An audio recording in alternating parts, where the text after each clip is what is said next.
So you are not your thoughts. You are not you're the person that's actually behind your thoughts. Now you are your thoughts in terms of when it turns into action. When thoughts turn into action, then you are your thoughts and you are that action. But you just kind of have to keep an eye on your brain. Your brain is smart, right? You got to keep an eye. You got to keep a close eye on your brain. Yeah, turn your eyeballs around. Keep a close eye on your brain because you're not your thoughts. So your brain can be doing a whole bunch of extra stuff because it's scared, it's nervous, there's all, anxiety, and so it's doing all this defensive stuff that could actually be counterintuitive. It could be, counterproductive. So that's an important concept that I would like for the world to understand. All the earthlings, fellow earthlings, my fellow earthlings, you are not your thoughts. You are not your thoughts. You're the person behind your thoughts.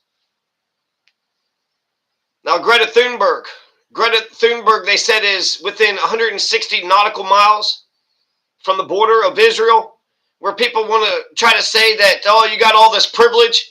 You don't have the privilege actually to do the right thing. Yeah, I mean, you have all these Karens that are just acting a goddamn fool, right? Oh, somebody cut you off in the damn parking lot for the damn, Burger King, whatever. So now you got Karen acting a fool. You got Karen, calling a little kid an N-word on the playground. All these Karens are acting like damn fools, but when you have a Miss Rachel who says, hey, wait a second, we shouldn't be mass murdering a bunch of kids. When you have a Greta Thunberg who's like, hey, wait a second, starving a whole bunch of children, I mean, that's evil. It's almost like our culture says that Karens can act a fool. Karens can act criminal and dumb and stupid and racist. They can injure people, hurt people. They can starve kids, call a kid an N-word. That's all right. No problem with that. But the moment that a Karen says, hey, wait a second, shouldn't we be moral and good? Shouldn't we be humane and civilized? Shouldn't we give a damn? That's where we draw a line at. That's where we draw the line. So don't think that, whatever perceived privilege, that conversation is actually really dumb because intersectionality is not crystal clear. You had that white woman that got, shot and killed by a police officer in Boone County, and then you have Rachel Corrie. Rachel Corrie went to Palestine, and then she stopped a couple bulldozers, but then she didn't stop the last one. And then they were sitting there eating Rachel Corrie pancakes. Rachel Corrie loved the world. She didn't think that the world should be starving and dying. So she did something for all of us. She did something good. So Greta Thunberg is on a freedom flotilla right now. In 2009, 2010, they just dropped down and they killed 10 of them. They just dropped down. The Israelis dropped into the freedom flotilla 15 years ago and killed like 10 peaceful protesters. Now, I was, Theo Vaughn and JD Vance are having a good old time on their show, right? Like couple old hillbillies just kicking it, making fun of Frederick Douglass being homosexual or some shit.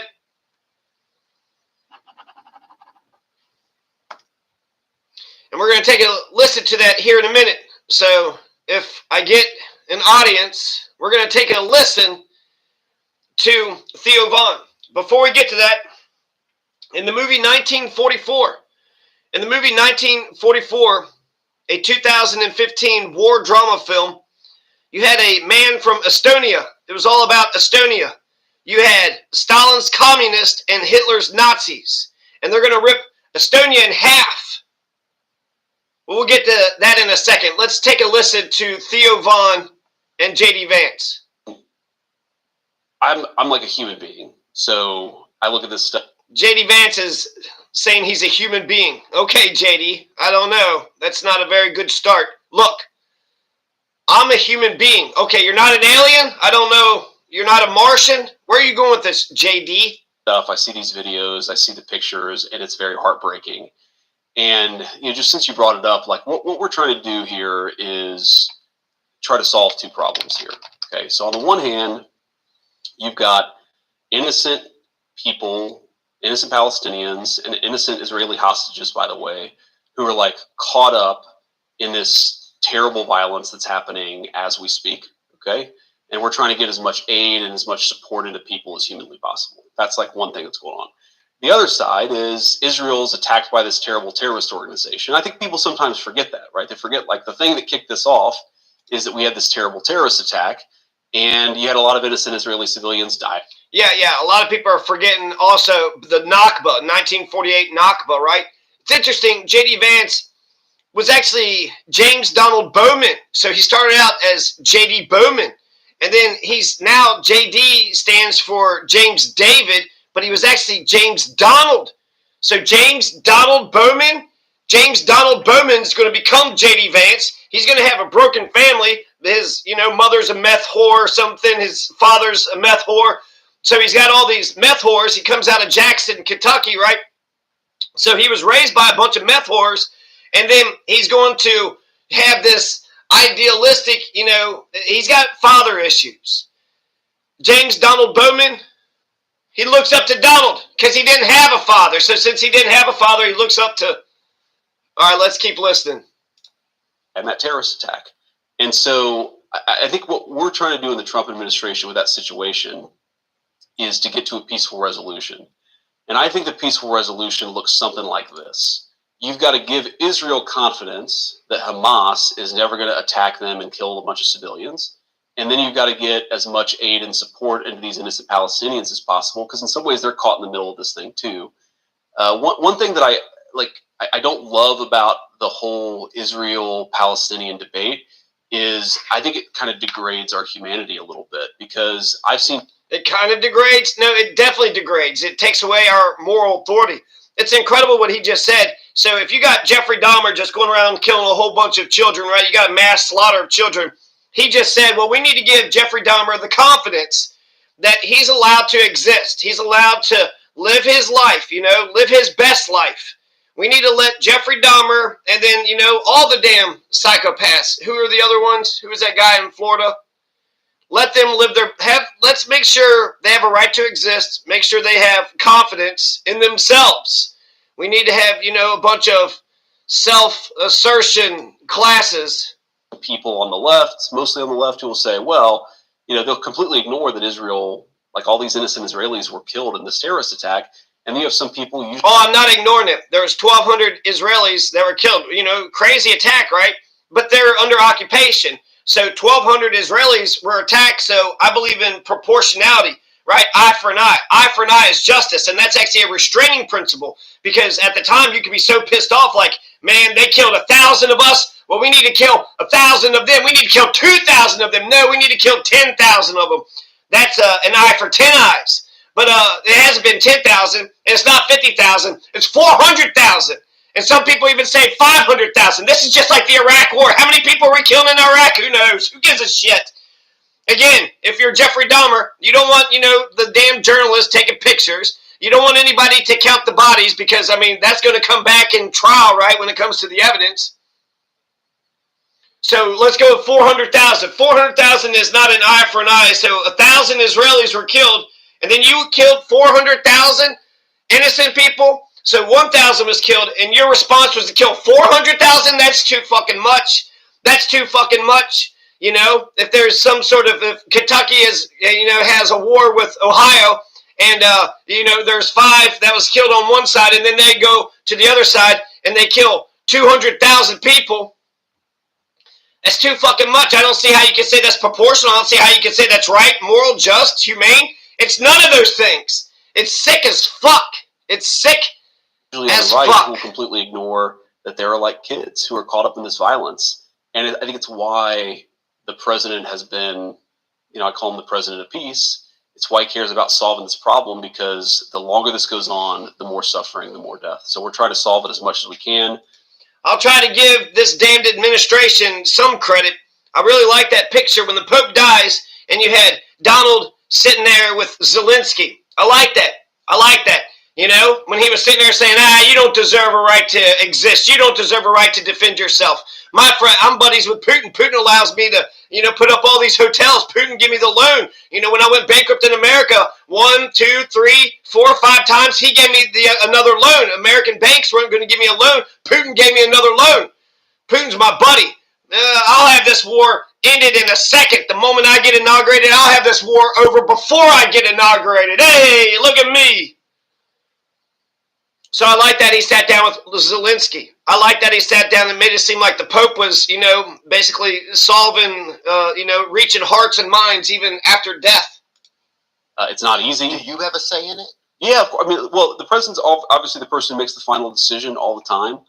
But yeah, I mean, we certainly, I think I'm one of the few people that he's talking to constantly. We're constantly, we're talking to the Israeli government. We're talking to people in the Arab world. We're talking to people in the Palestinian territories. Like, we're constantly engaging in diplomacy.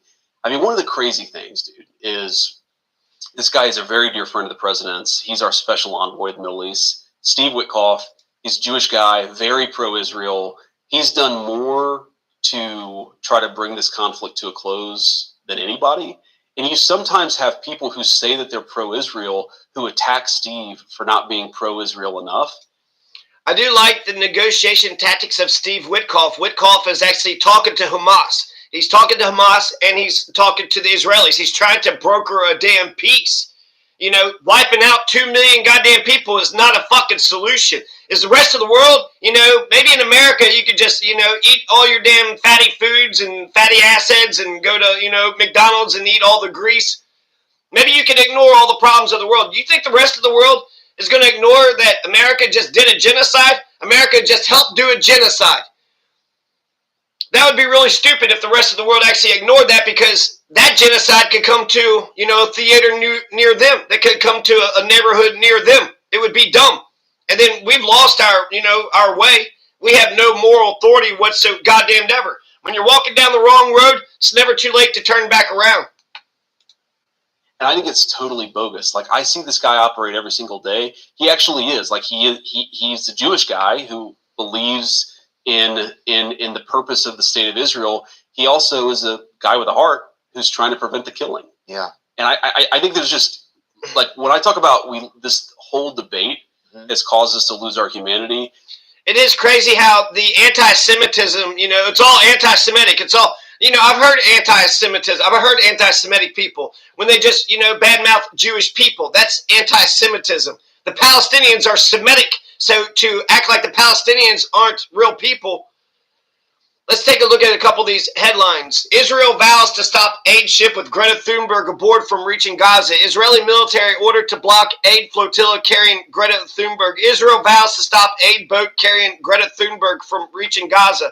Oh no, here comes Rachel Corrie in a boat with a bunch of food. Oh my God, what are we going to do? Oh, is that Greta Thunberg in a ship with a bunch of food? And what else? Medical supplies and what? Some clothing? Oh my God. I mean, this is, oh shit, what are we doing? We got to make sure. This is scary. They're within 160 nautical miles. They're within 160 nautical miles on the coast. I'd like to think they just arrested them, but they killed 10 people in that Freedom Flotilla back in 2010. I think of the people who are constantly going after Steve, because this is a guy, he's a father. He lost one of his own children because of an overdose. And he loves people. He believes in the value of human life, and he's doing a really good job. And he's one of the important people in the president's ear too. Yeah, it seems like I've heard of Mr. Witkoff, but I never met him. But Good dude. Yeah. You should have him. I think so. I think the tough thing, just as a regular person, right? It's like we're seeing all these videos of people like picking up pieces of their children, and like, of course, it's the sickest thing I think it's ever been televised. Basically, if you consider watching something on your phone being televised, sad, man. It feels like a massacre, and it feels like, I've called it a genocide. Other people have different thoughts about it, and that's fine, right? And I don't need anybody to share the same thoughts, or you too. But I think where it gets scary is that we give, we're complicit in it because we help fund like military stuff. It's a live stream genocide. This genocide is being live streamed. Back in Nazi Germany, they could say, hey, we didn't know what was going on. The Jews were being taken out of their homes. We don't know what happened to them. They were going to like some sort of concentration camp. They're going to get jobs. We didn't know. We don't have that excuse. We don't have that luxury. It's right there. It's on your fucking screen. You just don't give a shit because you don't have any goddamn morals. You got no ethics. You got no morals. You know, and that's where, as like a regular guy, you're like, well, I'm paying these taxes and they're going towards this, like, but you can't do anything. You know, like you can talk. When I think about the conservatives and the MAGA movement, I mean, you already lost Candace Owens. She says, you know, don't do genocide. You've lost Theo Vaughn, right? Don't do genocide. You even lost Pierce Morgan. Pierce Morgan has been saying, you know, genocide, schminicide, right? Genocide, schminicide. No, now he's saying, nah, don't do genocides. Yeah, it's pretty fucking sick. It's pretty fucked up. You know, but it's like, you can't, I don't understand how it becomes like tough for people. Like sometimes it feels like we look out for the interests of Israel before we look out for the interests of America.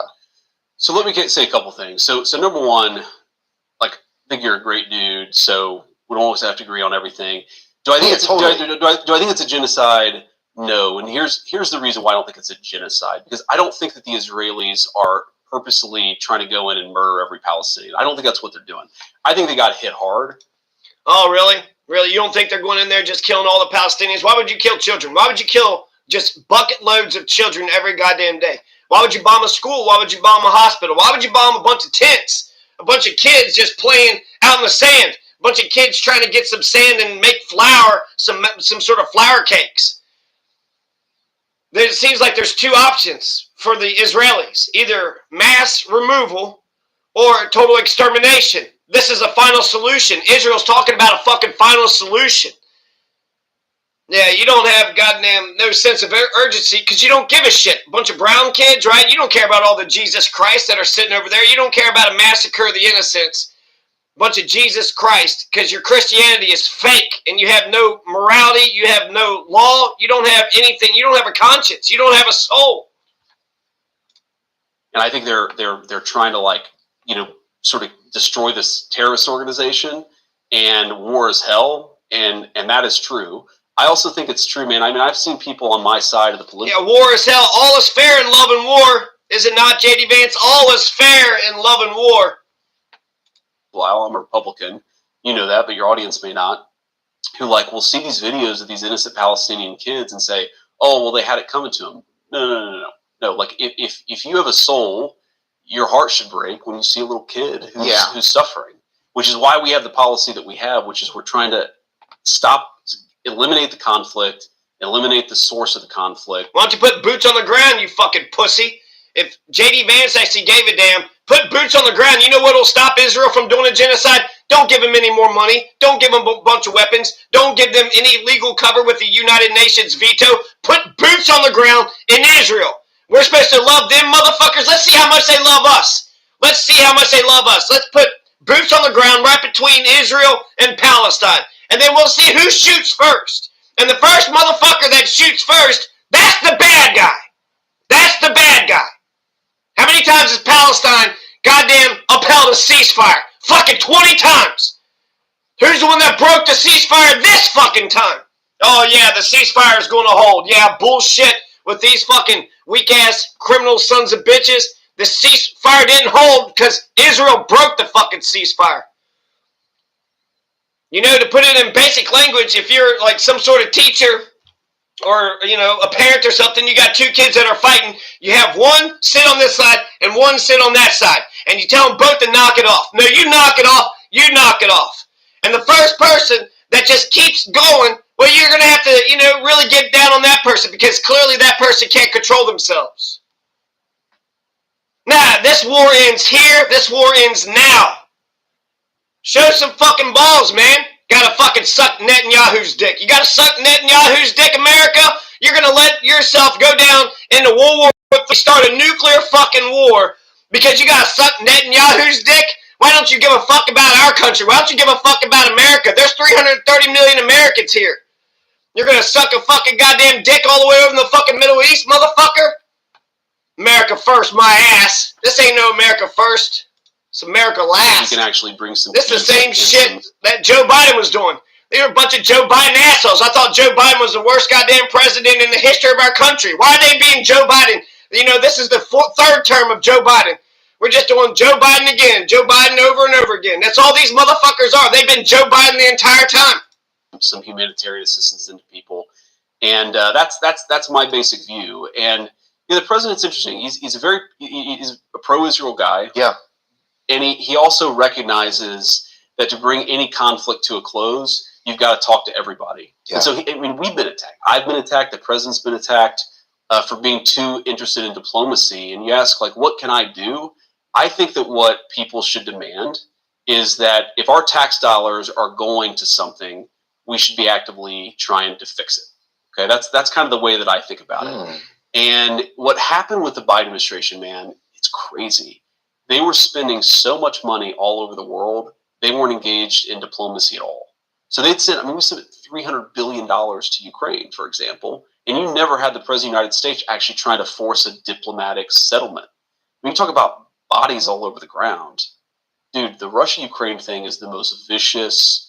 We see satellite images. Okay, we're talking about Russia-Ukraine now, right? Well, I'm on the side of the Kursk offensive. You know, when Ukraine went into Russia, that's not exactly how it happened. It wasn't Ukraine went into Russia. It was a bunch of Russian immigrants. A bunch of Russian immigrants that turned on Putin, and then they said, nah, we're going to go ahead and take this territory here for Ukraine.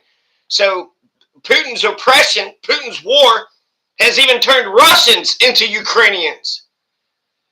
And you want to talk about diplomacy? Do the diplomacy. You know, make a deal with Hamas, make a deal with Israel. You've already done the ceasefire once, but you fucking broke the shit. And, you know, I got to fucking chill out here. Let's classified images, man. Yeah, it is vicious. And again, it's I will hear people who will say, well, they're again mostly on our side will say, oh, these the Russians got killed. That's a good thing. Look, I'm not defending the invasion. I'm not defending starting a war. But when human beings are getting blown to bits, your heart should feel sad about that. Yeah. And you should. Yeah, your heart should feel sad about that. You know, if you're donut operator don't feel any bit bad about anybody. I just heard him actually say what? He saw somebody got shot and killed, and he says if you're a police officer, when you shoot somebody, even if they were trying to shoot at you, you got to render aid. And he says he's against that. That determines the entire time. Did you go in there with good faith? Or are you just a serial killer? I mean, there was the last person that was executed in Kentucky was that one dude. He killed 2 kids, right? And so that was just, right? Dude killed 2 kids, and then he was, put on an electric chair. Or he had a 3-drug cocktail.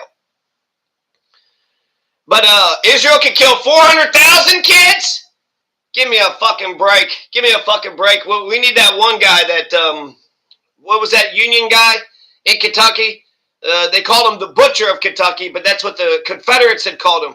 But he was saying that for every 1 prisoner of ours that you hurt, well, we're going to hurt 2 of yours. You hurt 1 of ours, we hurt 2 of yours. That would put a stop to it. Israel would stop the shit immediately. If you got 2 people and you just keep on telling the victim to, hey, quit back-talking, quit saying this, and you never confront the damn bully, the problem isn't going to stop. The moment you confront the bully and tell the bully to knock the shit off, the problem it stops forever. The problem stops forever. To try to do something to fix it. And that's what we're trying to do. And we get crap for it. But again, that's like the part that makes me feel the best about my job is whether it's in Israel or Russia, Ukraine, like we're actually trying to bring this stuff to some settlement and to some close. And if we do, we're going to save a lot of lives. And if we don't, it was worth the try. Yeah. I just have one more question. And I want to say, I recognize that it's like you can't expect people to do stuff immediately. You can't expect things to happen overnight. Sure. And that you get into a place and there's a lot of people that are already there and you have to figure out, how do I make my way in this? How do I figure out to get some of the things I want, and I have to give up some of the things that I also want, right? And so I just want to let you know that I recognize that, and I think I learn to recognize that more, I think, the older that I get and learn a little bit more about politics. It's not just like this guy got the job, everything's going to be done immediately. Yeah. I do want to ask really quick, this is important because there's a lot, like President Trump talked about this. He signed this executive order to make price transparency for healthcare, right? And for hospital bills and medical billing. Yeah. And we talked about it last time you were on. You said your wife was giving birth, and you didn't even know like how much it was costing. Like, what does this cost? And what if we get to amnesia? Where your wife's like, Are we getting off track here, Theo? I thought we were talking about Palestine. What happened? You stopped talking about Palestine. Are you going to circle back around, Theo? I don't want any amnesia or whatever. And you're like, you should take it. And you're like, how much is it? You know? But it's like nobody knows, you know? And then they're putting $30,000 of amnesia in your wife. And you're like, well, shit. And so it's like, but what I'm saying is, every $30,000 worth of amnesia. Everybody at this point is but it's a $100 trillion, multi-$100 trillion industry. Yes. That's going to change.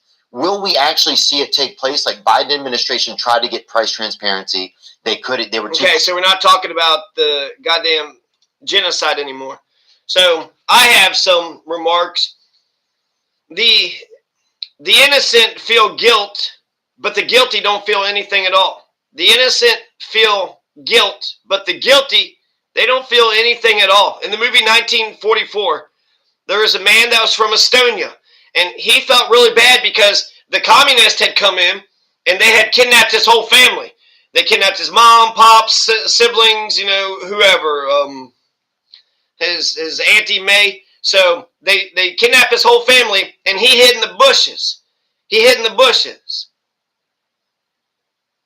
When I think about Chris Farley, I saw Chris Farley spiraling out of control. Ariana Grande, she looks too damn skinny, like anorexic skinny.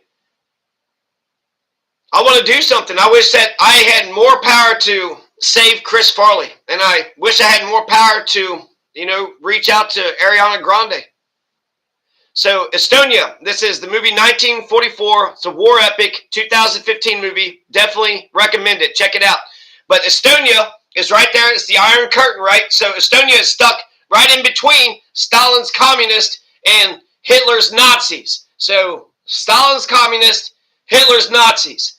And when they come in, both countries are going to occupy the place and then conscript the Estonians to take them back into their army.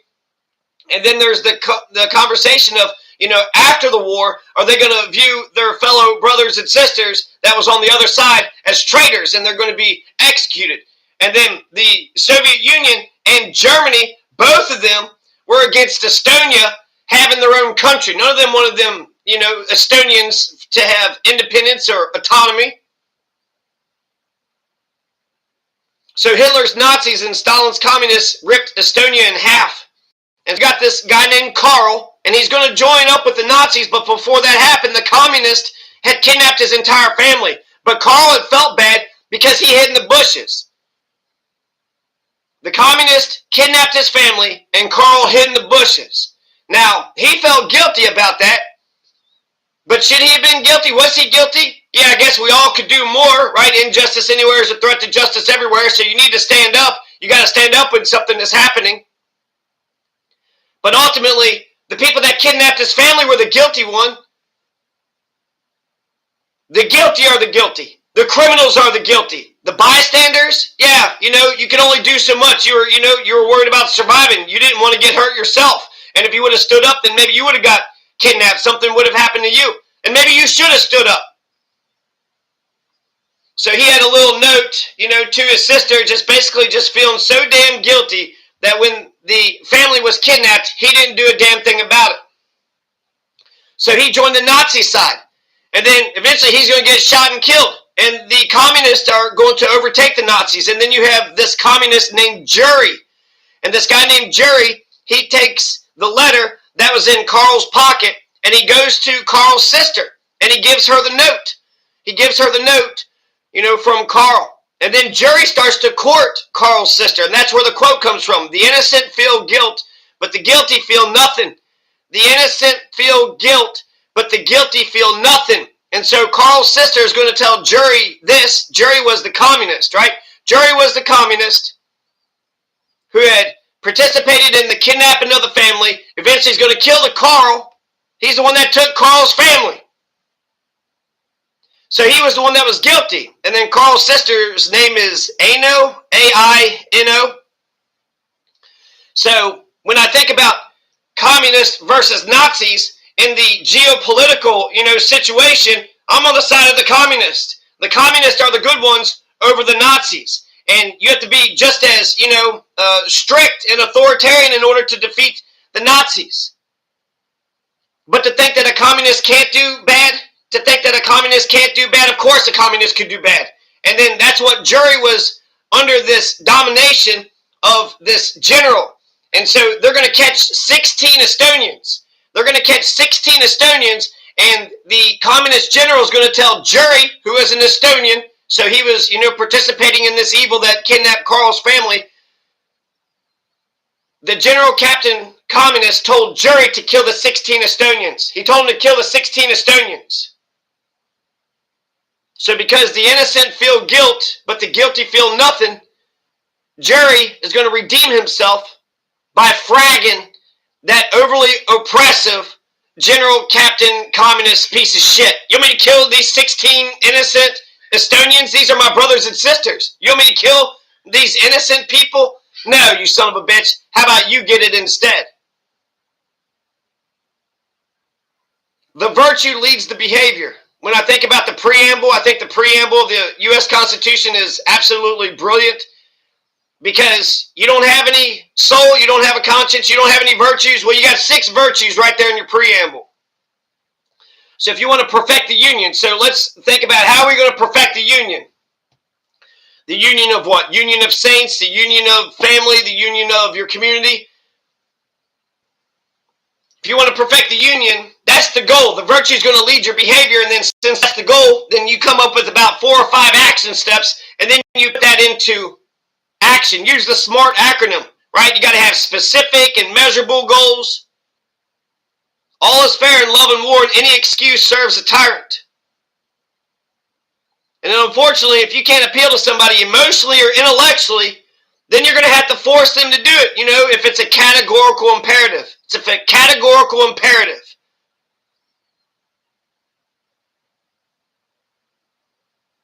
And sometimes you won't be able to convince your opponents. You'll never, ever convince your opponents. And if you can't convince your opponents, then don't worry about it, because eventually they'll die out.